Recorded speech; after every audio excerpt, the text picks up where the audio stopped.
quand la fille a ouvert les yeux, pour se retrouver suspendue à l'envers dans une nacelle. En regardant l'eau qui était sur le point de la submerger, il a réalisé que l'avion dans lequel il se trouvait s'était écrasé. La principale question maintenant était de savoir comment s'échapper. Il a ensuite rapidement retiré sa ceinture de sécurité, pour sauver le copilote qui était sur le point d'être submergé. Mais avec le niveau d'eau de l'avion qui augmente rapidement, le Tom se courut à paniquer. Il a ouvert la trappe malgré le fait qu'on lui ait conseillé de le faire. Cette action, le courant s'est encore intensifié. Dans un tumulte continu, le poulet a plongé au fond du lac.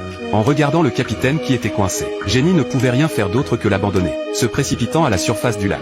Elle a donc aidé Tom à rejoindre le rivage. En regardant Tom, qui était gravement blessé, il a sorti son téléphone portable pour chercher de l'aide. Il a découvert qu'il n'y avait aucun signal dans les bois profonds. Il a ensuite fouillé les corps des deux hommes. Tout ce qu'il a trouvé, c'est un briquet cassé, le froid glacial et le choc de l'accident. La femme était complètement dévastée. Heureusement, il restait 2 morceaux de chocolat. Il s'est précipité pour trouver des feuilles, et les mettre sur Tom et lui-même. Et ainsi la première nuit a passé. Encore plus heureusement, Tom, qui était tombé dans le coma, était en train de se retourner. Mais quand il a regardé l'estomac de Tom, il savait que Tom était en train de mourir. En quelques instants, Tom ne respirait plus. En regardant le corps de son compagnon, Jenny était une fois de plus dans un profond désespoir. Et c'est là que, regardez le rapport flottant sur le lac.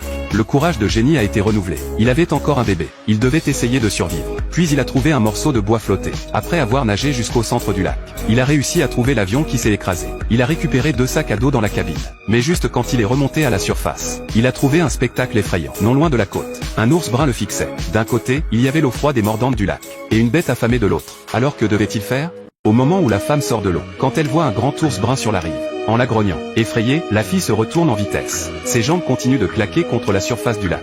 J'espère que cela lui permettra de tenir encore un peu, au moins jusqu'à ce que l'ours parte. Mais elle semble avoir sous-estimé l'eau froide. Après un certain temps, son corps a eu des spasmes. Pour survivre, la femme a commencé à crier sur l'ours. Mais en vain. Après avoir mangé sa nourriture, après avoir mangé toute sa nourriture, l'ours a poursuivi son compagnon mort depuis longtemps sur le sol. Cela a rendu la femme folle de rage. Et puis, avec un fort sifflement, elle a commencé à gifler la surface du lac. Cette réaction a réussi à attirer l'attention de l'ours. En accord avec le principe de ne pas manger d'animaux morts, l'ours s'est temporairement retiré dans la forêt. Une fois à terre, Jenny a commencé à fouiller dans les paquets qu'elle venait de récupérer. Mais à part quelques nécessités quotidiennes et quelques dollars, il n'y avait rien à manger. Mais avec la réfraction de ses lunettes, elle a réussi à allumer un feu. L'étape suivante consistait donc à réparer la nourriture. Elle a trouvé du fil dentaire.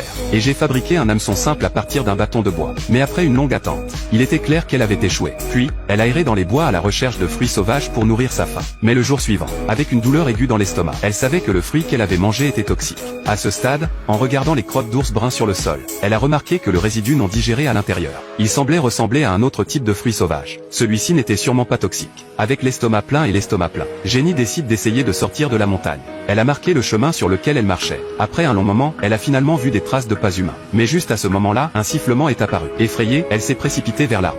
Mais elle s'est retournée et a vu qu'elle était un écureuil. Mais elle n'a pas eu le temps de se réjouir, car dans l'arbre à côté d'elle, elle a trouvé les marques qu'elle avait laissées plus tôt. Et en comparant les empreintes de pas sur le sol, qu'elle avait piétinées, il est clair qu'elle était perdue. Mais juste à ce moment-là, il y a eu un rugissement. Surprise, Jenny s'est empressée de crier, essayant d'attirer l'attention des sauveteurs. Mais la forêt dense la cachait de la vue. Et pour ajouter l'insulte à la blessure, son pied a glissé, et est tombé dans un trou en dessous. La douleur a traversé son corps. Elle était encore une fois dans un profond désespoir. Mais pensait à ses parents et à son enfant à naître à la maison. Jenny a lutté pour se relever. En suivant la lumière, elle semblait trouver la sortie. Mais quand elle est allée vers elle, elle a trouvé une falaise abrupte. Allait-elle vraiment mourir? Cliffside. Une femme s'accroche au gravier à côté d'elle. J'essaie de l'escalader, mais juste à ce moment-là, grâce à l'effet amortisseur d'une branche d'arbre, la femme a pu sauver sa vie. Mais elle était encore gravement blessée de cette hauteur. Pendant qu'elle était inconsciente, elle a eu une vision de son père qui était gravement malade. Il attendait toujours qu'elle revienne le voir une dernière fois. Et donc la femme a ramassé la branche à côté d'elle. Elle a lutté pour se relever. À ce moment-là, en regardant les rayons persistants du soleil, elle s'est soudain souvenue de l'autre jour, quand elle était au sommet de la montagne. Elle a vu le village au loin, au moment où le soleil se couchait. Puis elle a soulevé son corps gravement blessé. Avec une forte volonté, elle s'est avancée lentement. Elle ne pouvait pas se rappeler combien de jours se sont écoulés depuis que son avion s'est écrasé et qu'elle est restée coincée dans la forêt. En transe, elle a vu l'aurore boréale. Et elle-même lorsqu'elle était enfant. En ce moment, elle a ressenti une paix qu'elle n'avait jamais ressentie auparavant dans la ville.